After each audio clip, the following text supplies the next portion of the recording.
आदित्यम संस्कृत के इस क्लास में आपका स्वागत अभिनंदन है।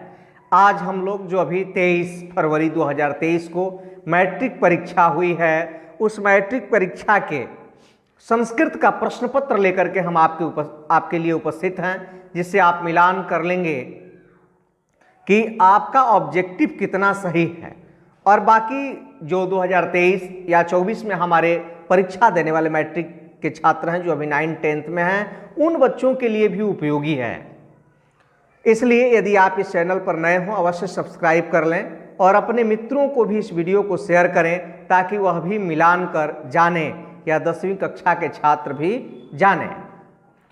तो यहाँ हम लोग देखते हैं, यह माध्यमिक स्कूल परीक्षा लिख रहा है, यहाँ 2022 है। संस्कृत का पेपर लेके हम लोग उपस्थित हैं और यह पेपर का कोड है एप। भिन्न भिन्न कोड का पेपर होता है। नंबर ऑफ क्वेश्चंस जो है इधर उधर, नंबर ऑफ क्वेश्चंस नहीं कहेंगे, प्रश्न जो है इधर उधर हो जाता है, लेकिन सब प्रश्न वही जो सेट ए में होगा, वही बी में होगा, वही सी डी में होगा। ये होता है कि किसी का क्वेश्चन नंबर 1 हो गया और किसी का क्वेश्चन नंबर वही क्वेश्चन 5 हो जाता है, किसी का 7 हो जाएगा। इस प्रकार से परिवर्तन हो जाता है। यदि हम सभी प्रश्न को देख लेंगे तो हम अपने पेपर से जरूर मिलान कर लेंगे। तो आइए देखते हैं हम पहले प्रश्न को। जैसा कि हम लोग पहले से ही जानते हैं कि 100 ऑब्जेक्टिव है इसमें और 85 हमें परीक्षा में बनाना होता है, लेकिन हम आपको उन 100 ऑब्जेक्टिव का सही उत्तर प्रदान करेंगे। आप मिलान कर लें। पहला क्वेश्चन है हम लोगों का, देखते हैं अब कि व्याघ्र पथिक कथा में दान धर्मादिकम चरतु भवान किसका कथन है? दान और धर्म का आप आचरण करें। व्याघ्र पथिक कथा में यह किसका कथन है? यह कथन किसका है? धार्मिक का। बाघ ने कहा कि धार्मिकेण हम आदिष्ट दान धर्मादिकम चरतु भवान। बाघ ने कहा कि किसी धार्मिक के द्वारा उपदेश दिया गया, किसी धार्मिक के द्वारा उपदेश दिया गया, दान धर्मादिकम चरतु, आप दान और धर्म का आचरण करें। इसलिए सही उत्तर धार्मिक ही होगा, न कि बाघ होगा। बाघ ने कहा, धार्मिक ने कहा था उसको, धार्मिक का उपदेश है। फिर कहता है कि वयसि प्रथमे, दूसरा जो है वयसि प्रथमे सूत्र से इंगीप प्रत्यय किस शब्द में हुआ है? वयसि प्रथमे सूत्र से इंगीप प्रत्यय किस शब्द में हुआ है? 4 ऑप्शन है हमारे पास, तो दूसरा का सही उत्तर हो जाएगा डी, किशोर शब्द में। जब हम इंगीप प्रत्यय लगाते हैं तो वह क्या बन जाता है? किशोरी।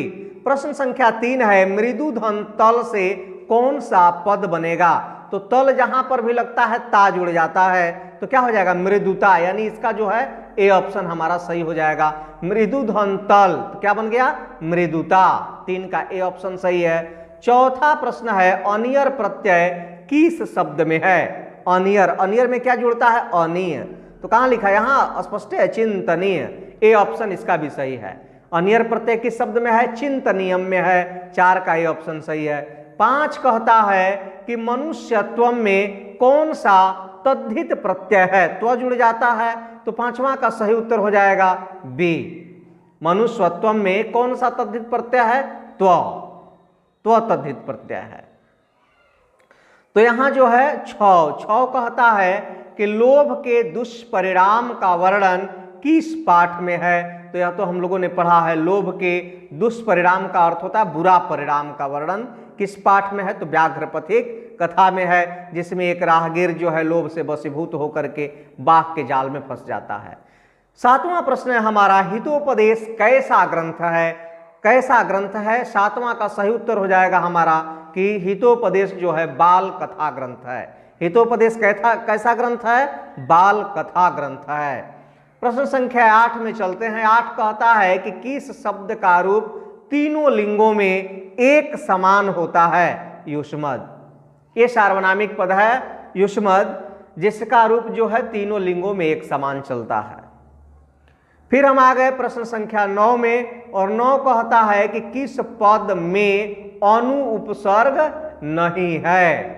तो अनुवाद, अन्वय, अन्वेषण में है, लेकिन अनन्य में नहीं है। यानी 9 का जो है सी ऑप्शन सही है, अनन्य। प्रश्न संख्या 10 कहता है कि हितोपदेश के रचनाकार कौन हैं? तो 10 का हितोपदेश किसने लिखा? नारायण पंडित ने। हितोपदेश के रचनाकार कौन है? नारायण पंडित, यानी 10 का बी ऑप्शन सही है। प्रश्न संख्या 11 पर चलते हैं। 11 कहता है कि राम प्रवेश राम किस परीक्षा में विश्वविद्यालय में प्रथम स्थान प्राप्त किए? तो स्नातक परीक्षा में।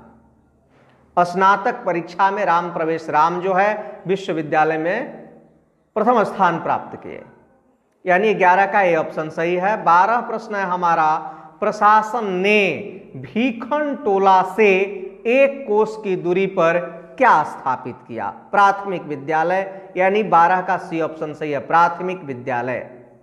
फिर आ गए हम 13, और 13 कहता है, यहां कारक प्रकरण से ले लिया है कि अंतरांतरेण युक्ते सूत्र का उदाहरण क्या है? तो 13 का सही उत्तर हमारा हो जाएगा ज्ञानम अंतरेण न मोक्षा।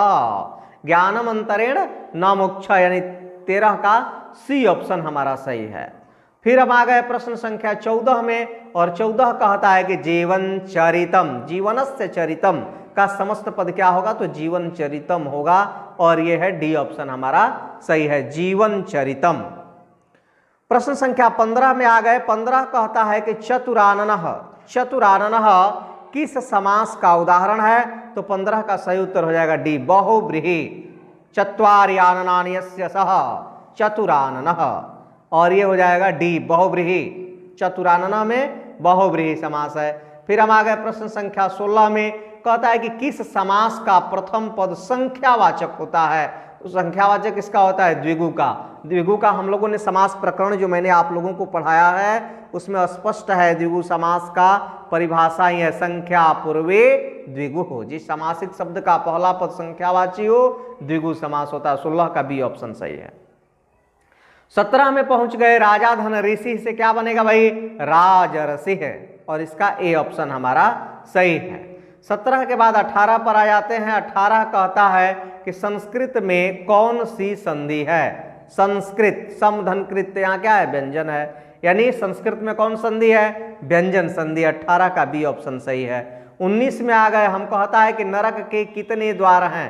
तो हम लोगों ने पढ़ा है पुस्तक में, नरकस्य त्रिविधम इदम द्वारम नाशनम आत्मनः कामः क्रोधः तथा लोभः तस्मात् एतत् त्रयम् त्यजेत, यानी 3 है। नरक के कितने द्वार हैं? 3 हैं। ए ऑप्शन सही है 19 का। फिर हम आ गए 20 में। कहता है कि रूप की रक्षा किससे होती है? पढ़ा हम लोगों ने अभी, मृजया रक्षते रूपम। किससे? मृजया। मृजया का अर्थ क्या होता है? उबटन। उबटन से रूप की रक्षा होती है। पहले इतना कॉस्मेटिक क्रीम नहीं था भिन्न भिन्न प्रकार का, तो उस समय आदमी सुंदर होने के लिए क्या लगाता था? उबटन लगाता था, उसी को मृजया लिख रहा है। प्रश्न संख्या 21 कहता हमारा कि लौकिक संस्कृत साहित्य की कवयित्रियों में प्रथम कल्पा कौन है? तो ये हम जानते हैं विजयांका है। प्रथमा कल्पा कौन है? विजयांका। अब 21 के बाद हम लोग आ गए 22 में। 22 कहता है कि ऋग्वेद में कितनी मंत्र दर्शनवती ऋषिकाओं का उल्लेख है? 22। तो 22 ऋग्वेदे चतुर्विंशति है, ये तो गड़बड़ है, यहाँ 24 होना चाहिए। खैर ये मिलता जुलता 25 है, बी ऑप्शन हम सही तो कर लेंगे, लेकिन हम लोगों ने पुस्तक में पढ़ा है संस्कृत साहित्य लेखिका पाठ में, मैंने पूरा संस्कृत पुस्तक ही पढ़ा दिया है, आप लोग देख सकते हैं, उसमें आया है ऋग्वेदे चतुर्विंशति अथर्ववेदे मंजरीषिका मंत्र दर्शनवत्यो निर्दिशन्ते, आया है, लाइन है। 24 होना चाहिए, फिर भी अब मिलता जुलता उससे 25 है, तो हम इसका बी ऑप्शन सही मान लेंगे या इस प्रश्न को छोड़ देंगे। अब 22 के बाद हम लोग चलते हैं कहाँ? 23 में। ये कहता है कि रविंद्र का सही संधि विच्छेद क्या होगा? तो रविधन इंद्र होता है, और इसका जो है रविधन इंद्र। 23 का सही उत्तर हो जाएगा ए। अब आ गए हम कहाँ? 24 कहता है कि अन्यायम। अन्यायम में कौन सा समास? नय। क्या हो जाएगा यहाँ? बी ऑप्शन सही है इसका, नए समास है। अन्यायम में कौन सा समास है? नए समास है। आ गए प्रश्न संख्या 25 में। 25 कहता है कि आरक्षे लुंठका तत्रायते, किस सूत्र का उदाहरण है? पढ़ा हम लोगों ने, वित्रार्थानाम भय हेतु, यानी सी ऑप्शन इसका सही है, 25 का सी। आ गए अब 26 पर। एकदम धड़ाधड़, मैं तेजी से चाह रहा हूं आपको बता दूं, कम समय में आपका पूरा पेपर जो है कंप्लीट हो जाए। तो 26 में आ गए हम। 26 कहता है उभयता अव्यय के योग में कौन सी विभक्ति होती है? तो हम लोगों ने पढ़ा अविता अपरिता उभयता सर्वता योगे द्वितीया। द्वितीया, यही डी ऑप्शन सही है। डी ऑप्शन सही है 26 का। फिर हम आ गए कहाँ? 27 में। अत्यधिकम में कौन सा उपसर्ग है? अति धन अधिकम अत्यधिकम, यानी इसका बी ऑप्शन सही है। 27 का क्या हो जाएगा? बी हो जाएगा। अब हम कहाँ आ गए? 28 में आ गए। हम लोग सेकेंड सिटिंग का संस्कृत के पेपर का ऑब्जेक्टिव देख रहे हैं। अलस कथा पाठ में मिथिला का मंत्री है कौन? वीरेश्वर। वीरेश्वर कहाँ है? सी पर है, यानी 28 का सी ऑप्शन जो है सही है। फिर आगे चलते हैं हम। कहता है 29 कहता है कि अलस कथा के लेखक कौन है? तो 29 का सही उत्तर हो जाएगा विद्यापति। अलस कथा किसने लिखा है? विद्यापति ने। 29 का डी ऑप्शन सही है। फिर 30 में आ गए हम। 30 कहता है कि तर्कते यदस्मिन् गृहे अग्निः लग्नो अस्ति। किस आलसी की मालूम पड़ रहा है इस घर में आग लग गई है, ये कौन बोला? दूसरा, यानी 30 का जो है बी ऑप्शन सही है। पहला क्या बोला था? अहो कथम एम कोलाहल, कैसा शोरगुल है, तब दूसरा ही बोला था कि तर्कते यदस्मिन् गृहे लग्नो अस्ति। 4 थे। आलसी कितने थे? 4। चलिए आगे विशेष देखना होगा तो आप इस अलस कथा को पढ़ लेंगे, मैंने पूरी पुस्तक ही पढ़ा रखी है। आगे देखते हैं, इसमें आगे बढ़ते हैं प्रश्न संख्या 31 पर। 31 कहता है कि मंदाकिनी वर्णनम पाठ में राम किसको मंदाकिनी नदी दिखा रहे हैं? तो पढ़े हम लोग मंदाकिनी वर्णनम में किसको दिखा रहे हैं? सीता को, यानी 31 का ये ऑप्शन सही है। फिर हम आ गए 32 पर। मंदाकिनी में कौन स्नान करते हैं ऋषिगण? बी ऑप्शन सही है। 32 का बी सही है। 33 कहता है कि मंदाकिनी वर्णनम पाठ में कुल कितने मंत्र हैं? 10। कितने पद्य हैं? 10 पद्य हैं। 33 का जो है डी ऑप्शन हमारा सही है। फिर हम आ गए 34 में। मुनया ऊर्ध्वाहवः नियमात् आदित्यम उपतिष्ठन्ते। इसका क्या हो जाएगा? बी ऑप्शन, इसका भी सही हो जाएगा। 34 का बी जो है सही है। फिर आगे बढ़ते हैं हम। आ गए प्रश्न संख्या 35 पर, और 35 कहता है कि स्वामी दयानंद के गुरु कौन थे? तो स्वामी दयानंद के गुरु कौन थे? बिरजानंद जी महाराज थे, यानी 35 का सी ऑप्शन सही है। फिर हम आ गए 36 पर। 36 कहता है कि स्वामी दयानंद सरस्वती का जन्म कब हुआ था? 1824 में। स्वामी दयानंद सरस्वती का जन्म कब हुआ था? 1824 ईस्वी में। सी ऑप्शन सही है 36 का। आ गए हम 37 में। 37 कहता है कि स्वामी दयानंद की शिक्षा किस भाषा में आरंभ हुई? संस्कृत। इसका ए ऑप्शन सही है। ब्राह्मण परिवार से थे और इनकी शिक्षा जो है संस्कृत भाषा से ही आरंभ हुई। 37 का ए ऑप्शन सही है। फिर हम आ गए 38 में। 38 कहता है कि सत्यार्थ प्रकाश के लेखक कौन है? वही हैं, स्वामी दयानंद सरस्वती हैं। सत्यार्थ प्रकाश किसने लिखा है? स्वामी दयानंद सरस्वती ने, यानी 38 का आपका बी ऑप्शन सही होगा। फिर हम आ गए कहाँ? 39 में। 39 कहता है कि राम प्रवेश राम के परिवार में कितने लोग थे? 4। कितने लोग थे? 4 लोग थे। राम प्रवेश राम के पिता, माता, यह राम प्रवेश राम और इनकी एक छोटी सी बहन, 4 लोग थे। 39 का डी ऑप्शन सही है। अब आ गए हम 40 में। 40 कहता है कि उद्योगेनम पुरुष सिंहम उपैति लक्ष्मी उक्ति चरितार्थ किस पाठ में हुई है? तो ये हुई है कहाँ? कर्मवीर कथा में, बी, यानी 40 का जो है बी ऑप्शन सही है, कर्मवीर कथा में। 41 में आ गए। 41 कहता है कि सांख्य दर्शन के प्रवर्तक आचार्य कौन है? तो 41 का सही उत्तर होगा सी, कपिल। सांख्य दर्शन कपिल। सांख्य दर्शन के प्रवर्तक आचार्य कौन है? कपिल। 41 का सी ऑप्शन सही है। फिर हम आ गए 42 में। कहता है कि आर्यभट्टियम किसकी रचना है? आर्यभट्ट की रचना है। 42 का बी ऑप्शन सही है। फिर हम आ गए 43 में। कहता है कि इंगी प्रत्यय किस पद में है? तो 43 का सही उत्तर हो जाएगा श्रीमती। श्रीमन शब्द में इंगीप लगता है तो क्या बन जाता है? श्रीमती बन जाता है।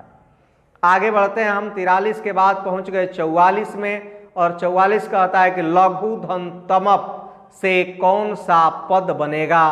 तो तमप में तम जुड़ जाता है, तो 44 का हमारा सही उत्तर हो जाएगा लघुतम। लघु में लघुतम बन जाएगा ना। 44 का ए ऑप्शन सही है। फिर हम आ गए 45 में। 45 कहता है कि प्रदाय में कौन सा प्रत्यय है? तो प्र उपसर्ग पूर्वक दा धातु में ल्यप प्रत्यय लगता है तो क्या बनता है, प्रदाय बनता है, यानी ल्यप सही है। 45 का ए ऑप्शन सही है इसका। अब आ गए हम 46 में। 46 कहता है कि भव किस लकार का रूप है। भव, भव जो है लोट लकार में हो जाता है, यानी 46 का जो है बी ऑप्शन हमारा सही है। फिर हम आगे बढ़ते हैं, 47 में आ जाते हैं और कहता है कि बालक शब्द के समान किस शब्द का रूप चलेगा। तो यहाँ बालक के समान रूप चलेगा किसका, देव देवऊ देवाह बालकः बालकौ बालका, यानी देव का रूप चलेगा। 47 का सी ऑप्शन सही है। फिर हम पहुंच गए कहाँ, 48 में। 48 कहता है कि निर्माणम, निर्माणम में कौन सा उपसर्ग है, तो 48 का सही उत्तर हो जाएगा निर, निर उपसर्ग है। निर्माणम में कौन सा उपसर्ग है, निर उपसर्ग है। 48 का डी ऑप्शन सही है। फिर हम आ गए 49 में और 49 कहता है कि सीतारामम अनुगच्छति वाक्य में प्रथमा विभक्ति का प्रयोग किस सूत्र के अनुसार हुआ है, तो हमारा सही उत्तर होगा अकथितं च। सीतारामम अनुगच्छति वाक्य में प्रथमा विभक्ति का प्रयोग किस सूत्र के अनुसार हुआ है, अकथितं च सूत्र के अनुसार हुआ है।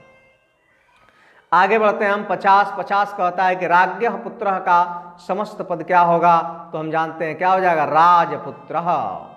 राज्ञः पुत्रः का समस्त पद होगा राजपुत्रः। राजपुत्र जो है सामासिक पद हो गया, और ज्यों इसका इसे सामासिक विग्रह पूछ देता है तो राज्ञः पुत्र हो जाता है। तो 50 का बी सही है। फिर हम आ गए 51 पर। अभी हम लोग 50 अध्ययन कर लिए, इतना ही हमें परीक्षा में बनाना होता है, लेकिन हम आपको 100 प्रश्नों का सही सही उत्तर बता देते हैं, जिससे अभी हमारे परीक्षा दे चुके जो छात्र हैं उन्हें संतुष्टि प्रदान करें हमारे शब्द, और बाकी जो परीक्षा देने वाले अभी हैं वह 10th में 9th में अध्ययन कर रहे हैं उनके लिए हितकर हो, वह भी इसे याद कर लें और आगे उत्तम अंक अर्जित करें। 51 कहता है कि सतत प्रियवादी लोग होते हैं, यानी हमेशा प्रिय बोलने वाले लोग सुलभ होते हैं। 51 का सुलभाः पुरुषाः राजन् सततम प्रियवादिनः, पढ़ाया मैंने आप लोगों को, सुलभाः पुरुषाः राजन् सततम प्रियवादिनः, नहीं, सतत प्रियवादी लोग होते हैं सुलभ। 51 का सी ऑप्शन सही है। फिर आ गए हम 52 में। अनर्थ का नाश किससे होता है, अनर्थ का नाश किससे होता है, पराक्रम से। हन्ति अनर्थम पराक्रमः, यानी 52 का डी ऑप्शन सही है। मैं जो बोल रहा हूँ आप अपनी पुस्तक में देख सकते हैं। अब इतना मैंने पढ़ाते पढ़ाते अभ्यास हो गया है कि लगभग पुस्तक ही मुझे याद हो गई है। आगे बढ़ते हैं हम 53 में आ जाते हैं, और 53 जो है कहता है कि सीमंतोन्नयन संस्कार का प्रयोजन क्या है। सीमंतोन्नयन संस्कार का तो गर्भाधान पुंसवन और सीमंतोन्नयन होता है, नहीं, तो 53 का सही उत्तर हो जाएगा हमारा गर्भवती की प्रसन्नता। गर्भाधान पुंसवन सीमंतोन्नयन यह जन्म पूर्व 3 संस्कार हैं, तो उसमें सीमंतोन्नयन संस्कार का उद्देश्य है गर्भवती की प्रसन्नता। 53 का भी। आगे हम 54 में कहता है कि भारतीय जीवन दर्शन का महत्वपूर्ण उपादान क्या है, तो संस्कार है, यानी सी ऑप्शन 54 का सही है। 55 में आ जाते हैं, कहता है कि केशांत संस्कार कहाँ होता है। केशांत संस्कार गुरु जी के घर पर होता है, गुरु गृह में। 55 का ए ऑप्शन सही है।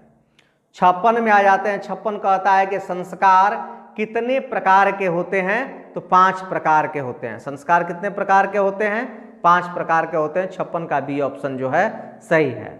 फिर हम आ गए 57 में, और कहता है कि स्वर्गा पवर्गास्पद मार्गभूते, देश कौन सा है, भारत ना, सी, स्वर्ग से भी सुंदर देश कौन सा है, भारत, जो हमारी जन्मभूमि है जहां हम सभी रहते हैं। 57 के बाद आ गए हम 58 में। 58 कहता है कि हमारी मातृभूमि कैसी है, वत्सला है, निर्मला है, विशाला है, यानी डी ऑप्शन सही है। ए बी सी तीनों है। हमारी मातृभूमि वत्सला भी है, निर्मला भी है और विशाला भी है। आगे बढ़ते हैं 59 पर। 59 कहता है कि गांधी दर्शन से प्रभावित रचना कौन सी है, सत्याग्रह गीता। पढ़ा है मैंने। संस्कृत साहित्य लेखिका पाठ का अंतिम पैराग्राफ आप देखेंगे तो वहां मिलेगा। गांधी दर्शन से प्रभावित रचना कौन सी है, सत्याग्रह गीता। 59 का सी ऑप्शन सही है। फिर हम आगे बढ़ते हैं 60 में, और 60 कहता है कि कंपन राय का समय क्या है? चतुर्दश शतकम, 14वीं शताब्दी है। 60 का सही उत्तर हो जाएगा बी। फिर आगे बढ़ते हैं हम 61 में, और 61 कहता है कि किस संधि में स्वर वर्ण में विकार होता है, यानी परिवर्तन होता है, तो स्वर संधि में ही होता है। स्वर वर्ण से स्वर वर्ण का जहां मेल होता है, मेल होने से जो विकार उत्पन्न होता है वहां स्वर संधि होती है। पढ़ाया मैंने, पूरा संधि बढ़िया से पढ़ाया है, आप प्लेलिस्ट से जाके देख सकते हैं। ओम। आगे आ गए 62 में हम। 62 कहता है कि यद्यपि में किन किन वर्णों की संधि हुई है? यदि धन अपि, यानी ई धन अ, ई धन अ कहाँ है? ये है, डी है, यानी डी ऑप्शन जो है इसका सही है। 62 का डी सही है। फिर हम आ गए 63 में, कहता है कि विसर्ग संधि का उदाहरण कौन सा है? ये पहले वाला है, निह धन रोग, क्या हो जाएगा? निरोग, विसर्ग संधि का उदाहरण है।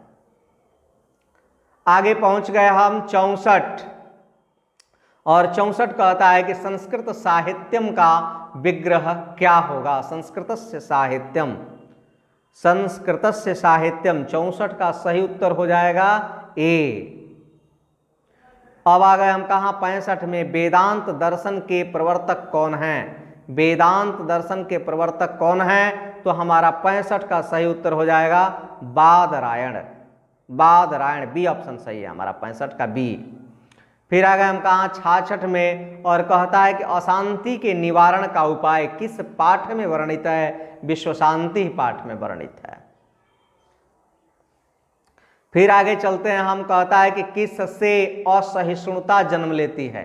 किससे असहिष्णुता जन्म लेती है? द्वेष से। नहीं, 67 का सही उत्तर हो जाएगा डी, द्वेष से असहिष्णुता जो है जन्म लेती है। आगे बढ़ते हैं हम 67 के बाद 68 कहता है कि परपीड़न से क्या होता है? यानी दूसरे को कष्ट पहुंचाने से क्या होता है? आत्मनाश हो जाता है। आत्मोन्नति, आत्मोद्धार, आत्मसम्मान तो कभी नहीं होगा। परपीड़न से क्या होता है? आत्मनाश, यानी 68 का ए ऑप्शन सही है। फिर हम आ गए 69 में, और कहता है कि किससे शांति होती है? परोपकार करने से। किससे शांति होती है? परोपकार करने से। 69 का बी ऑप्शन सही है। किससे शांति होती है? परोपकार से। आगे बढ़ते हैं 70 कहता है कि एक धन एकम की संधि क्या होगी? एक एकम, यानी इसका जो है सी ऑप्शन सही है। 70 का सी सही है, एक धन एकम की संधि एक एकम। आगे बढ़ते हैं 71 पर आ गए हम, और अब 71 कहता है कि संबोधने च सूत्र में प्रथमा विभक्ति किस वाक्य में? क्या है? डी में है, हे मोहन पुस्तकम पठ, संबोधन कारक है, यहाँ संबोधक चिन्ह भी लगा हुआ है। 72 कहता है कि किस पद में अव उपसर्ग है? अवधन का सह अवकाश का है, ए में ही है। 72 का जो है ए ऑप्शन सही है। 73 में आ गए हम। 73 कहता है कि माता पद का मूल रूप क्या है? तो मातृ है। पिता का क्या है? पितृ है। तो माता पद का मूल रूप क्या है? मातृ, यानी 73 का बी ऑप्शन सही है। 74 में आ गए हम। 74 कहता है कि असमद शब्द के प्रथमा विभक्ति प्रथमा विभक्ति एक वचन का रूप कौन सा है? तो अहम है। अहम अवाम वयम चलता है, एक वचन में अहम होता है। तो 74 का सी ऑप्शन सही है। अब हम कहाँ आ गए? 75 में आ गए। 75 कहता है कि जहि किस धातु का रूप है? तो हन धातु का। हन कहाँ है? डी ऑप्शन सही है। 75 का जहि, बड़ा बच्चे जो है उलझते हैं इस प्रश्न से। जहि किस धातु का रूप है? हन धातु का। ये हर साल पूछता है, पिछले वर्ष भी आप 20-21 में भी देखेंगे तो ये क्वेश्चन आपको मिलेगा। कॉमन क्वेश्चन बना दिया है इसको। आगे बढ़ते हैं हम 76 पर, और 76 कहता है कि दा धातु के लिरिट लाकार उत्तम पुरुष एक वचन का रूप कौन सा है? दा धातु लिरिट लाकार, ध्यान देंगे, लिट ना भविष्यत काल, और उत्तम पुरुष एक वचन का दास्यामि, दास्यामि, यानी 76 का जो है ए ऑप्शन सही है। 76 का ए ऑप्शन सही है। आगे बढ़ते हैं हम 77 में, और 77 कहता है कि भक्ष धन कत से कौन सा पद बनेगा? भक्ष धातु में जब कत प्रत्यय लगेगा तो कौन सा शब्द बनेगा? भक्षितम, यानी 77 का बी ऑप्शन सही है, भक्षितम। आगे बढ़ते हैं हम। आगे कहता है कि 78 लिखन पद किस प्रत्यय से बना है? तो 78 का सही उत्तर हो जाएगा सी, सत्री प्रत्यय लगा है। लिखन, लिख धन सत्री बराबर क्या हो जाता है? लिखन। और अब हम आ गए 79, 79 एकदम किनारे पहुंचने वाले हैं अब। और 79 कहता है कि मयट प्रत्यय किस पद में है? मयट 79, 79 का सही उत्तर हो जाएगा जलमय। मयट में ट का लोप हो जाता है, मय जुड़ जाता है तो जलमय, यहाँ लिख दिया जलमयम चलेगा, यानी 79 का बी ऑप्शन सही है। आगे आ गए हम, इंद्र का स्त्रीलिंग रूप क्या होगा? इंद्र का स्त्रीलिंग रूप होता है इंद्राणी। इंद्र का क्या हो जाएगा? इंद्राणी। 80 का जो है ए ऑप्शन सही है। आगे बढ़ते हैं 81, 81 कहता है वहनी का अर्थ क्या होता है? तो वहनी माने क्या होता है? आग होता है। 81 का जो है ए ऑप्शन हमारा सही है। फिर हम आ गए 82 में और कहता है कि गुरु गोविंद सिंह का जन्म स्थान किस नाम से प्रसिद्ध है? गुरुद्वारा के नाम से प्रसिद्ध है। गुरु गोविंद सिंह जी का जन्म स्थान किस नाम से प्रसिद्ध है? गुरुद्वारा के नाम से प्रसिद्ध है। 82 का बी ऑप्शन जो है सही है। आगे बढ़ते हैं, हम आ गए 83 में और 83 कहता है कि पटना नगर की पालिका देवी कौन है? पटन देवी हैं। पटना नगर की पालिका देवी कौन है? पटन देवी। 83 का सी ऑप्शन सही है। आगे आ गए हम 84 में और 84 कहता है कि पाटलिपुत्र पटना के नाम से कब प्रसिद्ध हुआ? मध्यकाल में। 84 का जो है सी ऑप्शन सही है। आगे आ गए हम 85 में कहता है कि दधि शब्द का रूप किसके समान चलेगा? दधि शब्द का रूप किसके समान चलेगा? तो 85 का सही उत्तर होगा अक्षी। अक्षी के समान जो है दधि शब्द का रूप चलेगा। आगे बढ़ते हैं हम, आगे प्रश्न संख्या 86 है हमारे सामने और ये कहता है गच्छेयु पद में कौन सी धातु है? तो गम धातु है। गच्छेत, गच्छताम, गच्छेयु, एतेताम एयु होता है ना, ये हो जाएगा विधिलिंग लकार में। गम धातु है। गच्छेयु पद में कौन सी धातु है? गम धातु है। आगे बढ़ते हैं हम 87 और कहता है कि भूधन्तुमुन से कौन सा अव्यय बना है? भवितुम। भवितुम यहाँ है डी। डी ऑप्शन सही है। 87 का जो है डी सही है। आगे आ गए प्रश्न संख्या 88 और ये कहता है कि किस पद में ठक प्रत्यय, ठक का इक हो जाता है तो यहाँ हो जाएगा सामाजिक, यानी 88 का जो है सी सही है। फिर हम आ गए नारी। नारी में 89 प्रश्न है हमारा कि नारी में कौन सा स्त्री प्रत्यय है? नारी, तो नारी के लिए स्पेशल प्रत्यय है। 89 का सही उत्तर क्या हो जाएगा? सी, इंगीन प्रत्यय है। नृ में जब इंगीन प्रत्यय लगता है तो क्या बन जाता है? नारी बन जाता है। नारी में कौन सा स्त्री प्रत्यय है? इंगीन। 89 का सी ऑप्शन सही है। आगे 90 कहता है कि भणति में धातु है भण। 90 का जो है ए ऑप्शन हमारा सही है। आगे 91 में 91 कहता है कि किस पद में स्वर संधि नहीं है? नहीं है। कदंचित, डी में नहीं है, ये विसर्ग संधि का है। कश्चित, किस पद में स्वर संधि नहीं है? कश्चित में, यानी 91 का डी ऑप्शन सही है। फिर हम आ गए 92 में कहता है कि किस समास का प्रथम पद अव्यय होता है? अव्ययी भाव का। पढ़ा भी है हम लोगों ने, पूर्व पद प्रधानो अव्ययी भाव। 92 का जो है बी ऑप्शन सही है। अब आ गए हम 93 में और 93 कहता है कि उपनगरम का विग्रह क्या होगा? तो नगर से समीपम होता है, इसका जो है सी ऑप्शन सही है। पूरा समास प्रकरण मैंने पढ़ा दिया, आप देखेंगे एकदम छूटा ही नहीं। छूटा तो ऐसे भी नहीं होगा, मैंने बड़ा प्रयास किया है, जो भी हमसे छात्र जुड़े हैं कि उन बच्चों का 90+ मार्क्स आ जाए। तो उपनगरम का विग्रह क्या होगा? नगरस्य समीपम। आगे आ गए हम कहाँ? प्रश्न संख्या 94 में और ये कहता है कि बिना अव्यय के योग में कौन सी विभक्ति नहीं होती है? बिना, तो द्वितीया, तृतीया, पंचमी, तो ई है, चतुर्थी है। चतुर्थी नहीं होगी। बिना अव्यय के योग में कौन सी विभक्ति नहीं होती है? चतुर्थी। 94 का जो है ए ऑप्शन सही है। अब आ गए हम 95 में और 95 कह रहा है कि उदिते सुरेशः स्नाति वाक्य में सप्तमी विभक्ति जो है किस सूत्र से हुई है? तो 95 का सही उत्तर हो जाएगा बी, यस्य च भावेन भावलक्षणाम। 95 का बी ऑप्शन सही है। और फिर हम आ गए 96, कहता है कि अनुक्ते कर्ता में कौन सी विभक्ति है? तो 96 का सही उत्तर हो जाएगा सी, तृतीया। अनुक्ते कर्ता में कौन सी विभक्ति होती है? तृतीया, 96 का सी। फिर हम आ गए कहाँ? 97। कहता है कि कर्णभार रूपक किसकी रचना है? तो भास की रचना है। कर्णभार रूपक किसकी रचना है? भास की। 97 का ए ऑप्शन सही है। 98 कहता है कि कर्णस्य दानवीरता पाठ में ब्राह्मण वेश में कौन प्रवेश करते हैं? कौन प्रवेश करता है? शक्र।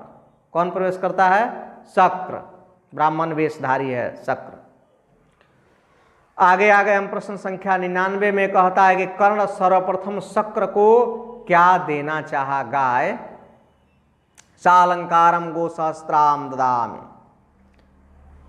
ए बी, कर्ण सर्वप्रथम शक्र को क्या देना चाहा? गाय देना चाहिए। 99 का बी ऑप्शन हमारा सही है। और अब आ गए प्रश्न संख्या 100 में और कहता है कि कर्णस्य दानवीरता पाठ में नौदातव्यम किसकी उक्ति है? शल्य की उक्ति है, सी। और शल्य जो है कर्ण का क्या है? सारथी है। और वही कहा है कि नो दातव्यम, नहीं दातव्यम, नहीं दीजिए, नहीं दीजिए। तो इस प्रकार से हम लोगों ने मैट्रिक परीक्षा जो हुई है अभी 2023 में सेकेंड सीटिंग में, उसके संस्कृत विषय के प्रश्न पत्र के 100 ऑब्जेक्टिव का हम लोगों ने इस वीडियो के माध्यम से, इस क्लास के माध्यम से अध्ययन कर लिया। एकदम करेक्ट है, आप मिलान कर लें और बाकी जो हमारे पढ़ने वाले बच्चे हैं वह भी अध्ययन करें, वह भी याद करें, उन्हें भी भविष्य में यह काम आएगा।